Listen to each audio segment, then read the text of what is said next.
Hello dear friends, आज है 25 अप्रैल 2020 और आज हम उन टॉपिक्स को देखेंगे जो दैनिक जागरण में यूपीएससी एंड स्टेट पीसीएस के पॉइंट ऑफ व्यू से इम्पोर्टेंट है। माय डियर फ्रेंड्स, हम दैनिक जागरण के अलावा द हिंदू एनालिसिस भी करते हैं और अगर मैं दोनों पेपर्स को लिखता हूँ और उनमें ज़्यादा एनालिसिस करते हैं तो काफ़ी टाइम चला जाता है। तो मैंने डिसाइड किया कि हम द हिंदू एनालिसिस में जितने भी टॉपिक्स आएंगे उनको अच्छे से लिख कर डिस्कशन करेंगे। और फिर कई बार अच्छे से ऑब्जर्व किया है कि जो टॉपिक द हिंदू में आते हैं लगभग वो टॉपिक या तो सेम डे दैनिक जागरण में आ जाते हैं या एक दो दिन का केवल डिफरेंस रहता है। अदरवाइज टॉपिक्स क्या होते हैं, रिपीट होते रहते हैं पेपर्स में। इसलिए ये फर्क नहीं पड़ता है कि आप दैनिक जागरण पढ़ रहे हो या द हिंदू, लेकिन कोशिश ये होनी चाहिए आपकी कि कुछ एडिटोरियल्स द हिंदू में अच्छे आते हैं तो आप वहाँ से उन द हिंदू जो एनालिसिस है उसको फॉलो कर सकते हो और साथ में आप दैनिक जागरण भी देख सकते हो। तो let's start today's discussion on Dainik Jagran topics. यहाँ पर पेज नंबर फर्स्ट में हमारे लिए किसी भी काम का कोई टॉपिक नहीं है। पेज नंबर फर्स्ट पे हमारे जो आज के जो टॉपिक काम के हैं वो पेज नंबर 2 पर है। एक पेज नंबर 4 जहाँ आरोग्य सेतु ऐप की बात करेंगे। उसके बाद पेज नंबर 8, 9, 10 एंड 11 वहाँ पर हमारे यूपीएससी के पॉइंट ऑफ व्यू काम के रहेंगे। तो आप अगर आपकी इच्छा होती है कि मैं ये सब पढूं तो आप पढ़ सकते हो, अदरवाइज अननेसेसरी अपना टाइम वेस्टेज ना करें। सेकंड नंबर का जो है उसमें केवल इतना सा देखना हमको। यहाँ पर देखो, पहले भी इस पर बात हो चुकी है, जिन लोगों ने लेक्चर सुन रखे हैं प्लाज्मा थेरेपी। इसमें क्या होता है, अगर कोई एक संक्रमित व्यक्ति है ए और उसका इलाज किया गया और वो संक्रमित व्यक्ति अगर ए जो संक्रमित व्यक्ति है वो सही हो जाता है, अब क्या होगा, इसके ब्लड में, इसका जो ब्लड है उसमें एंटीबॉडी रहेगी, मीन्स इसके प्लाज्मा में एंटीबॉडी रहेगी। इस एंटीबॉडी को हम क्या करेंगे, कोई दूसरा पर्सन है जो वीक है और इसका नाम है बी व्यक्ति। अब इस बी व्यक्ति में इस ए व्यक्ति की एंटीबॉडी है, किसमें, प्लाज्मा में। प्लाज्मा क्या होता है, ब्लड में दो पार्ट होते हैं, एक होता है प्लाज्मा, दूसरा होता है ब्लड सेल्स।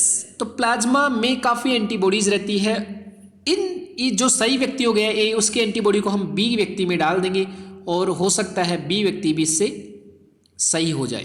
तो यही क्या है, प्लाज्मा थेरेपी। अगर एग्जाम में जस्ट लाइक ये डायग्राम बना दे तो बहुत जल्दी आपका, अगर आप लिखते हो कि प्लाज्मा थेरेपी ये होता है, इसमें किसी व्यक्ति, अगर आप डायग्राम सिंपली बना सकते हो, ए व्यक्ति ए से ए सही हो गया, यहाँ से बी, तो एग्जामिनर को इसमें कोई दिक्कत नहीं है। एग्जामिनर को सिर्फ और सिर्फ क्या होना चाहिए, उसको समझ में आना चाहिए कि आपको ये टॉपिक पता है, बस उससे ज़्यादा उसको कुछ नहीं चाहिए।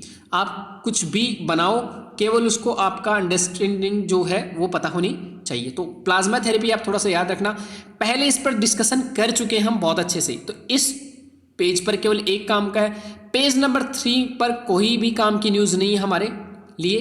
4th नंबर का जो पेज है वहाँ पर ये आप देख सकते हो, आरोग्य सेतु ऐप।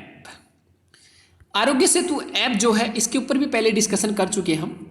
ये ऐप गवर्नमेंट ऑफ इंडिया के द्वारा स्टार्ट किया गया है। दैनिक जागरण द हिंदू में काफ़ी बार आया है, गवर्नमेंट ऑफ इंडिया के द्वारा ये लॉन्च किया गया है। इसमें क्या होता है, अगर आप आरोग्य सेतु ऐप आपने डाउनलोड कर लिया तो आपका सारा डाटा उस पर आपको देना पड़ेगा। साथ में क्या होगा कि जिस व्यक्ति ने आरोग्य सेतु ऐप डाउनलोड कर लिया है, साथ ही में जो लोग क्वारंटाइन में रखे गए हैं या अगर कोरोना वायरस से ग्रसित हुए हैं, उनका सारा डाटा आरोग्य सेतु ऐप पे डाल दिया जाएगा। उससे आप पता कर सकते हो कि आपसे कितनी दूरी पर कोई आरोग्य मीन्स कोरोना वायरस से ग्रसित व्यक्ति है, आपके कितने चांसेज हैं होने के, और ये ऐप आपको बताता रहेगा कि आपका चांस कितना है। लेकिन यहाँ पर जो आप डाटा डालते हो तो हो सकता है कि आपके जो डाटा है वो कहीं ना कहीं लीकेज हो जाए, उसका गलत इस्तेमाल हो सकता है, ऐसी कई अफवाहें हैं। लेकिन गवर्नमेंट का कहना है कि आपका डाटा क्या है, एनक्रिप्टेड है, और गलती से अगर आप भी कोरोना वायरस से संक्रमित होने के चांसेज हैं तो ये आपको पकड़ लेगा। यहाँ से आपको पता भी लग जाएगा गवर्नमेंट को कि पर्टिकुलर व्यक्ति अगर कोरोना वायरस से ग्रसित होने वाला है या इसको क्वारंटाइन में रखने की जरूरत है, तो गवर्नमेंट आपके जो डाटा के बेस पर आपको भी क्वारंटाइन कर सकती है। तो ये थोड़ा सा याद रखना। अगेन यहाँ पर 5th नंबर का जो है पेज, वहाँ कोई न्यूज़ नहीं है जो उसका हम डिस्कशन करें। डायरेक्ट 8 नंबर पर चलते हैं हम। 8 नंबर पर हमारे काम की न्यूज़ है, अदरवाइज ये सब जस्ट डिस्कशन, नए खतरों से निपटने को तैयार रहे देश। जस्ट मैं फिर बोलता हूँ आपको कि जिस टाइप की एक थॉट्स यहाँ पर राइटर्स के द्वारा लिखी जाती है, प्रकाश सिंह काफ़ी अच्छे महानिदेशक रह चुके हैं उत्तर प्रदेश पुलिस में, बट इस टाइप की जो एक्सट्रीम लैंग्वेज है उसको हमको हमारे दिमाग में नहीं बिठाना है यूपीएससी के लिए। हमारी जो सोच है वो कंस्ट्रक्टिव मीन्स निर्माणकारी होनी चाहिए, डेस्ट्रक्टिव नहीं। और हमारी जो लिखने का एक तरीका रहता है यूपीएससी में आंसर राइटिंग का, वो बहुत ही अच्छा होना चाहिए, न कि एक्सट्रीमिज्म तनाव वाली लैंग्वेज हम लिखें तो थोड़ा सा बचे। यहाँ पर जो इस्लामी शिक्षा का सही स्वरूप, यहाँ बस सिर्फ हमको क्या देखना है, कुछ बातें अच्छी लिखी राइटर ने यहाँ पर, इसके बारे में हम एक यूपीएससी के जब पढ़ते हैं हम तो यहाँ पर बरेलवी समुदाय तो काफ़ी आंदोलन से संबंधित हमारे पास काम की कुछ आती है। बरेलवी समुदाय आंदोलन कब स्टार्ट हुआ, यहाँ पर ये थोड़ा सा हमको याद रखना है। जब हम स्पेक्ट्रम पढ़ते हैं तो वहाँ पर भी आया है, आता है दारुल उलम देवबंद आंदोलन, तो बरेलवी समुदाय से संबंधित आंदोलन उनका आप याद रखना। दारुल उलम देवबंद 1866 में स्टार्ट हुआ था। साथ में इनकी क्या क्या भूमिका रही हमारे स्वतंत्रता आंदोलन में, ये थोड़ा सा लिख देना। साथ में इन्होंने काफ़ी अच्छी कुछ पॉइंट्स लिखे हैं कि कैसे जो कुरान में क्या क्या कहा गया है, और कुरान की कुछ बातें हैं जिनको गलत तरीके से अगर सही से उसकी व्याख्या की जाए तो काफ़ी अच्छी है, बट जो कुरान पढ़ाने वाले हैं कई उस टाइप की उनकी शिक्षा नहीं रहती, इसलिए जिस टाइप से कुरान को पढ़ाना चाहिए उस टाइप से वो नहीं बता पाते हैं स्टूडेंट्स को मदरसों में, इसलिए उनकी शिक्षा क्या रह जाती है, कमज़ोर। बाकी जो इन्होंने कहा जो लिखा वो काफ़ी अच्छा एडिटोरियल है। आगे यहाँ पर पेज नंबर 9 अगर बात करें तो पेज नंबर 9 में बड़ी बढ़ती चुनौतियों के बीच नई राहत की उम्मीद। यहाँ पर सिर्फ और सिर्फ हमको क्या याद रखना है, अगर पढ़ना है तो हमको आईएमएफ पढ़ना है, और आईएमएफ का मैंने लास्ट में 1 या 2 दिन पहले ही आईएमएफ पे एक अच्छा पूरा कंप्लीट आईएमएफ पर द हिंदू एनालिसिस में हमने 2 दिन पहले ही न्यूज़ में डिस्कशन किया है कंप्लीट आईएमएफ कि आईएमएफ की स्थापना 1944 में ब्रिटेन वुड्स सम्मेलन के द्वारा हुई।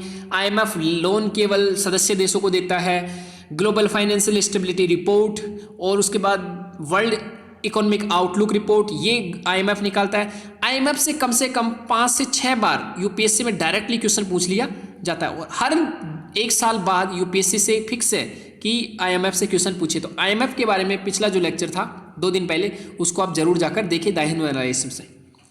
एफडीआई नीति, इसके बारे में हमने पहले बात कर ली कि एफडीआई नीति क्या है। यहाँ पर एफडीआई नीति हमको पता होनी चाहिए कि हाल ही में इसके क्या चेंज हुआ है, कि जितने भी भारत जो कंट्री है उसके जितना भी पड़ोसी देश है जो उससे बाउंड्री टच करते हैं, यहाँ चाहे बांग्लादेश हो, चाहे म्यांमार हो, चाहे भूटान हो, चाहे नेपाल हो, चाहे भूटान हो, या फिर चाइना हो, या पाकिस्तान और बांग्लादेश के साथ तो पहले भी लॉ लागू था। अगर वो इंडिया में एफडीआई करते हैं तो गवर्नमेंट उसको चेक करेगी, गवर्नमेंट अप्रूवल देगी, तभी वो एफडीआई लागू होगा। अदरवाइज पहले क्या होता था, आरबीआई के तहत ज़्यादा जांच पड़ताल नहीं होती थी और उदारवादी रुख अपनाया जाता था एफडीआई में। लेकिन अब गवर्नमेंट पूरी तरह जांच करके ही एफडीआई की जो एफडीआई का कोई भी प्रपोजल रहेगा किसी बाहर की कंपनी को उसको अलाउ करेगी। तो ये थोड़ा सा याद रखना। एफडीआई क्या कितने प्रकार की होती है, brown field, green field, FDI के रूट कौन कौन से हैं, एफडीआई होता क्या है, ब्राउन फील्ड अच्छी है, ग्रीन फील्ड अच्छी है, इन पे भी पहले डिस्कशन द हिंदू एनालिसिस में हम कर चुके हैं, शायद 3 या 4 दिन पहले ही हमने किया था। आने वाले टाइम में मैं ये भी बताता रहूँगा कि ये टॉपिक द हिंदू एनालिसिस में हमने कहाँ पर डिस्कशन किया है। अगेन जो इम्पोर्टेंट टॉपिक है वो है 9 नंबर पर हमने देख लिया है लगभग, हाँ एफडीआई हो गया है। 9 के बाद 10 नंबर में एक जो हमारे लिए काम का है वो आप हमेशा याद रखना, इसको लिख सकते हैं। जैसे आपको पता होना चाहिए कि केवीके कृषि विज्ञान केंद्र होते क्या हैं, ये थोड़ा सा आपको जानने का। केवीके कृषि विज्ञान केंद्र, कृषि विज्ञान केंद्र क्या होता है कि जस्ट अगर हम बात करें, एक यूनिवर्सिटी है यहाँ पर, एक यहाँ पर फील्ड है किसान का, और यहाँ पर केवीके किस यहाँ पर यूनिवर्सिटी में क्या होगा, रिसर्च, और सोचो कोई नई वैरायटी बनाई है, लेकिन किसान तक कैसे पहुंचेगी? किसान कभी यूनिवर्सिटी में नहीं जाता, ना किसी साइंटिस्ट से पूछने जाएगा कि क्या रिसर्च कर रहे हो, आपने कौन सी वैरायटी बनाई।